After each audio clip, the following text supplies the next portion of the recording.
the town that was quietly removed from every official map. Picture this. It's a normal afternoon in 1981.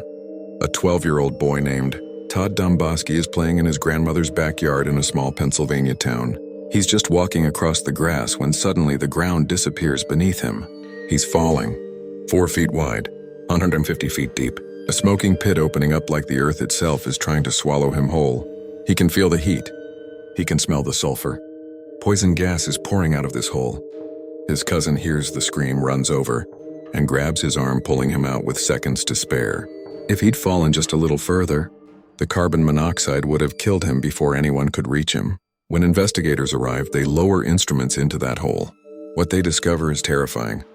Lethal levels of carbon monoxide. Ground temperature over 900 degrees Fahrenheit. And the source? An underground fire that's been burning beneath the entire town for 19 years. But here's what makes this story even more disturbing. The government knew about this fire. They'd known for years, and they'd done nothing.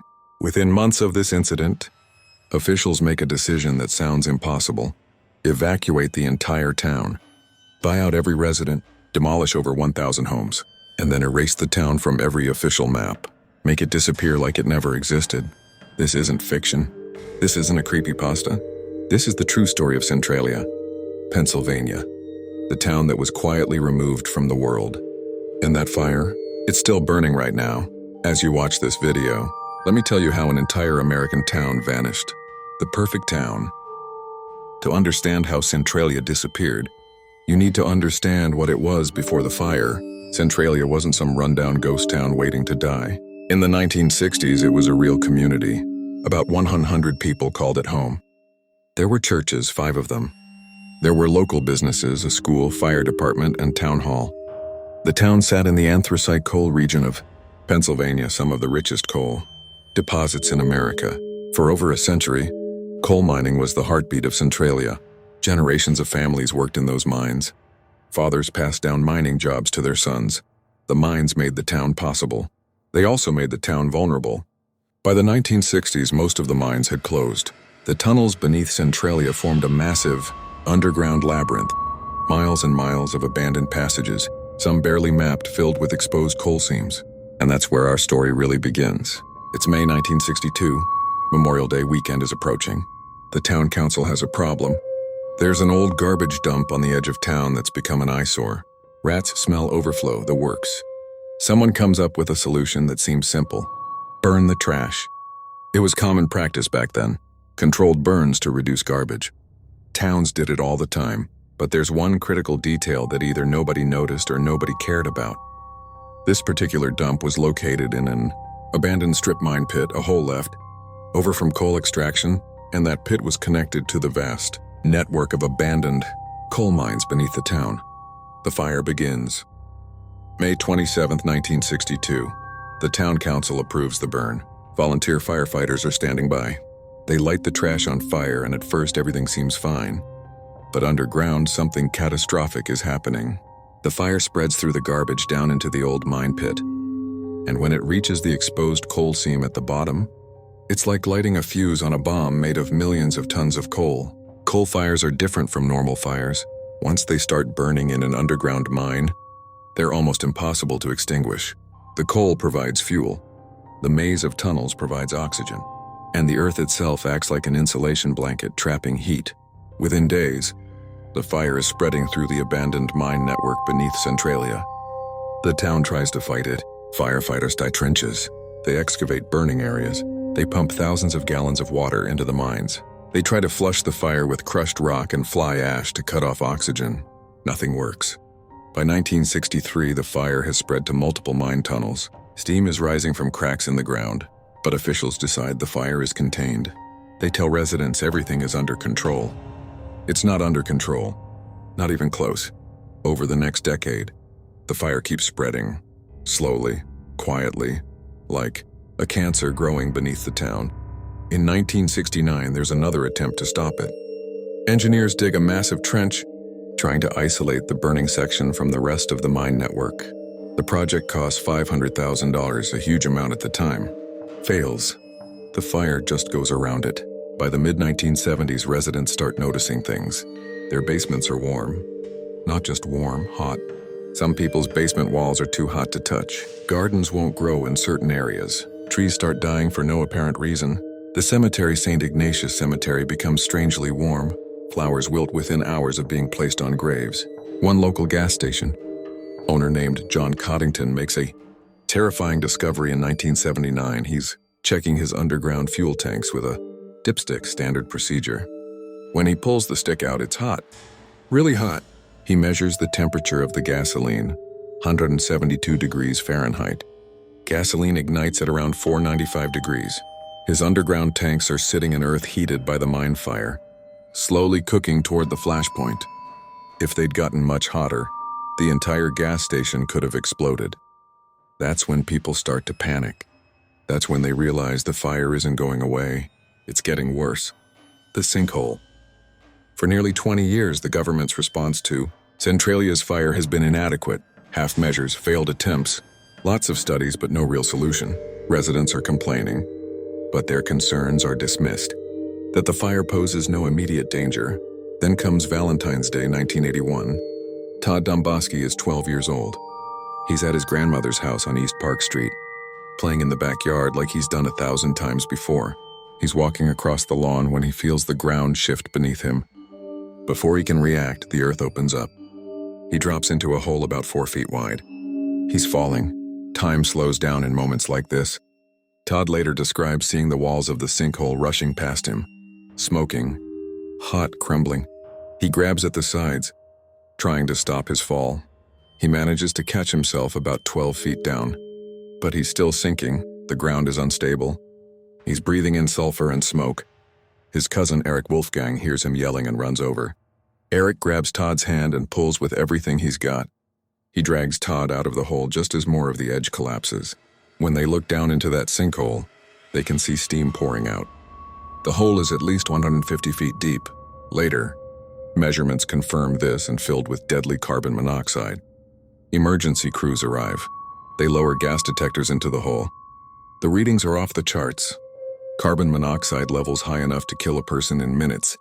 Temperature readings over 900 degrees Fahrenheit. If Todd had fallen just a few feet further, if his cousin hadn't been there, if he'd been knocked unconscious in the fall, he would have died in that hole. This incident finally forces the government to take the threat seriously. Teams of engineers survey the town. What they find is horrifying. The fire has spread far beyond anyone's estimates. It's burning beneath at least 200 acres. Carbon monoxide is seeping into basements throughout the town. Sinkholes could open up anywhere at any time. The conclusion is inescapable. Centralia is no longer safe for human habitation. In 1984, Congress allocates $42 million for Centralia, but not to fight the fire, not to save the town, to evacuate everyone and make the town disappear. The evacuation. Imagine being told your home, the place where you grew up, where your parents and grandparents lived, where all your memories are rooted, is going to be erased. That's what happened to the people of Centralia. The government offers to buy out residents at fair market value. Most people, faced with the reality of the danger, accept. What choice do they have? The buyout program begins. Families pack up everything they own. Some have lived in Centralia for generations. They're not just leaving homes, they're abandoning a way of life. One by one, houses empty out. Streets that once echoed with children playing fall silent. Then the demolition begins. Bulldozers roll into town, homes are knocked down, buildings are crushed into rubble. Churches, some over 100 years old, are demolished.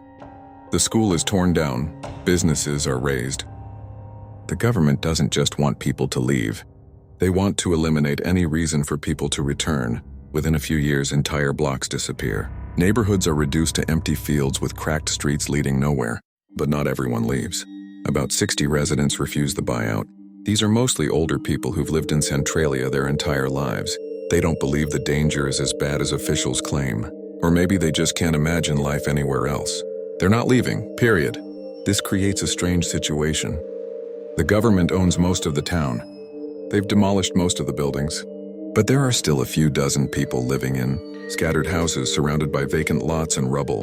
In 1992, the Commonwealth of Pennsylvania claims eminent domain over all property in Centralia. Legally, every resident is now living on state-owned land. Their homes are condemned. They're technically trespassing in their own houses. Some residents fight this in court. A woman named Helen Wummer becomes the face of the resistance. She's lived in Centralia since the 1930s. She refuses to leave. The legal battle drags on for years. Meanwhile, the town continues to empty out. By 2000, the population has dropped to 63 people. By 2010, it's down to 10. Then the government does something even more extreme. They start erasing Centralia from official records. 2002, the U.S. Postal Service revokes Centralia's zip code 117927. Mail can no longer be delivered there. Anyone still living in Centralia has to use the zip code of a neighboring town. Road signs bearing the town's name are removed. On official Pennsylvania highway maps, Centralia disappears. Where the town used to be, there's just blank space. Some maps mark it as uninhabited or show it as part of the state forest. GPS systems become confused. They show roads that lead into Centralia, but then dead end at demolished streets. It's like the town is being erased from reality itself. In 2013, the remaining residents, now just 10 people, reach a settlement with the state. They're allowed to stay in their homes for the rest of their lives. After they die, the properties revert to the state and will be demolished. By 2020, only 5 people remain. Today, those 5 residents are the last witnesses to what Centralia once was. When they're gone, so is any living memory of the town. So what does Centralia look like today? If you drive through Columbia County, Pennsylvania, you might not even realize you're passing through what was once a town. Route 61, the main highway that used to run through Centralia, was permanently closed in. 1994, the fire beneath it caused the road to buckle and crack. Massive fissures opened up in the asphalt. Steam poured out. It became too dangerous to use. The state built a bypass around Centralia, rerouting traffic. The old section of Route 61 was barricaded. But something interesting happened. The abandoned highway became a destination. Over the years, people started visiting the old road to spray paint it. The entire abandoned section, now known as Graffiti Highway, became covered in colorful graffiti. Names, art, messages, symbols. It was an eerie post-apocalyptic tourist attraction. Thousands of people visited every year to walk the cracked highway, take photos, and add their own graffiti. But in 2020, the state finally covered Graffiti Highway with dirt to discourage trespassers. Even that small connection to Centralia was buried. If you visit the actual town site today, here's what you'll find. Streets that lead nowhere. They're still paved in some places, cracked and overgrown with weeds. Street signs still stand at some intersections, marking roads where no houses remain. Empty lots with concrete foundations, all that's left of demolished homes. Some lots still have front steps leading to nothing, or a chimney standing alone in an empty field. The few remaining buildings are abandoned and condemned. Broken windows, collapsed roofs, nature reclaiming everything. And everywhere, smoke. You can see it rising from vents and cracks in the ground. On cold days, it's especially visible. White steam pouring out of the earth like the town is breathing. The ground is hot in certain areas. In winter, when snow covers everything else, parts of Centralia remain snow-free because the earth beneath is too warm. Trees grow at odd angles or not at all. The vegetation looks wrong, stunted, discolored, struggling to survive in soil heated from below. The smell is distinctive: sulfur, smoke, burning coal. Once you smell it, you never forget it. And if you have a carbon monoxide detector, it will go off in certain areas. The gas is still seeping up through cracks. The 5 remaining residents live in houses scattered across this wasteland. Imagine looking out your window and seeing nothing but empty lots, cracked streets, and smoke rising from the ground. No neighbors, no stores, no community, just you and the ghost of what used to be. They have electricity and some basic services, but they're living in officially condemned properties on state-owned land, allowed to stay only because of that 2013 legal agreement. Why do they stay? Most of them have lived in Centralia their entire lives. It's home. Some are too old to start over somewhere else. Others are stubborn. They refuse to let the government force them out. And in a strange way, they've become the last guardians of Centralia's memory. The fire that won't die.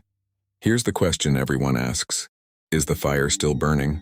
Yes, absolutely yes. The Centralia mine fire has been burning continuously since May 1962. That's over 62 years as of 2024.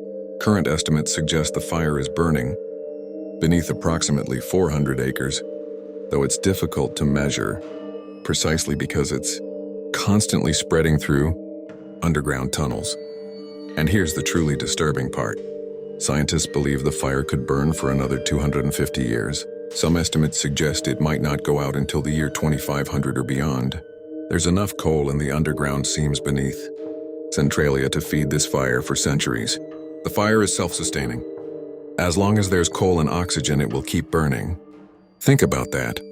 A mistake made in 1962 created a fire that your great-great-great-great-grandchildren might still see burning. Why can't they put it out? By now, the fire has spread too far through too many miles of interconnected mine tunnels. You can't flood it. There's not enough water and the tunnels drain.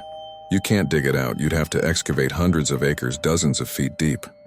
You can't smother it. Oxygen flows through too many cracks and passages. The only proven way to stop underground coal fires is to excavate all the burning material, but in Centralia, that would cost an estimated $660 million or more. For a town that no longer officially exists, the government decided it's cheaper to let it burn. So the fire spread slowly, inevitably, consuming the coal beneath what was once a thriving community. Centralia is part of a larger, frightening phenomenon. There are thousands of underground coal fires burning around the world right now. In China alone, there are estimated to be hundreds, some burning for decades. These fires are environmental disasters. They release massive amounts of carbon dioxide and toxic gases. They make land uninhabitable for generations, and once they start, they're almost impossible to stop. But Centralia is unique because it destroyed an entire American town, and because the government's response was to erase that town from existence. Conspiracy and questions. Over the years, questions have lingered about Centralia. Some people believe there's more to the story than just an accidental fire. One theory, the government wanted Centralia gone because the coal beneath it was valuable. Think about it. The coal seams under Centralia contain millions of tons of high-quality anthracite coal. If the town didn't exist, that coal could be mined. Some residents believe the government deliberately let the fire burn to force an evacuation, clearing the way for future mining operations. There's no proof of this, but it's worth noting. The government spent $42 million to relocate residents, but refused to spend the estimated $50–60 million it would have cost to dig out the fire in the early years, when it was still containable. Why pay to fix the problem when you can pay people to leave and keep the coal? Another question, why did officials wait so long to take the fire seriously? For nearly 20 years after the fire started, official responses were inadequate. Residents complained about the dangers, but their concerns were dismissed. It wasn't until a child nearly died in a sinkhole that the government finally acted. Some believe this was incompetence, bureaucratic failure, and unwillingness to spend money on a small working-class town. Others think it was deliberate neglect. We may never know the full truth. What we know for certain is that an entire community was lost, and the people who lived there feel betrayed by the government that was supposed to protect them. Outro. Today, Centralia, Pennsylvania officially doesn't exist. You won't find it on most maps. It has no zip code, no government services. GPS systems don't recognize it. But if you visit Columbia County and know where to look, you'll find the ghost of a town, cracked streets, smoking ground, abandoned buildings, and 5 people living among the ruins, refusing to let Centralia be completely forgotten. The fire that started in 1962 is still burning beneath their feet. It will burn long after those 5 residents are gone, long after anyone who remembers Centralia is dead. An entire town, over 1,000 people, generations of families, centuries of history quietly removed from the world, and somewhere beneath Pennsylvania, a fire that never dies. This is the story of Centralia, the town that was erased from every official map, the town that still burns. End screen. This story is 100% real. Every fact has been verified. Centralia existed, the fire is still burning, and you can visit it if you dare.